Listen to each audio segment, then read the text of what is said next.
পুরুষের শারীরিক চাহিদা পূরণ হলেই তার মানসিক শান্তি ফিরে আসে, কিন্তু নারীদের ক্ষেত্রে বিষয়টা সম্পূর্ণ ভিন্ন। একজন নারী মানসিক শান্তি পেলে তবেই শারীরিক চাহিদার কথা ভাবে।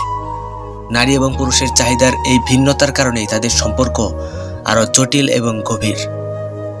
পুরুষের সমস্ত ডিপ্রেশন এবং ক্লান্তি দূর হয় সঙ্গীর সাথে শারীরিক সংযোগে। আপনি যদি আপনার পুরুষ সঙ্গীকে খুশি করতে চান, তবে তার সঙ্গে অবশ্যই শারীরিক অ্যাটাচমেন্ট থাকা প্রয়োজন, এবং তা হতে হবে মন থেকে। নারীরা তার বিপরীতে মানসিক অ্যাটাচমেন্ট বেশি গুরুত্ব দেয়। যদি তার মন ভালো থাকে তাহলে সে স্বাভাবিকভাবেই শারীরিক সংযোগে আগ্রহী হয়, কিন্তু যদি তার মানসিক অবস্থা ভালো না থাকে তাহলে সে কোনো কিছুতেই সাড়া দেয় না। নারীর মনই তার আসল শক্তি।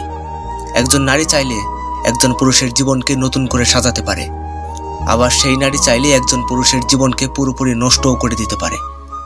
একজন নারী চাইলে একজন পুরুষকে সম্মানের সর্বোচ্চ শিখরে পৌঁছে দিতে পারে, আবার চাইলে তাকে অসম্মানের তলানিতে নামিয়ে আনতে পারে।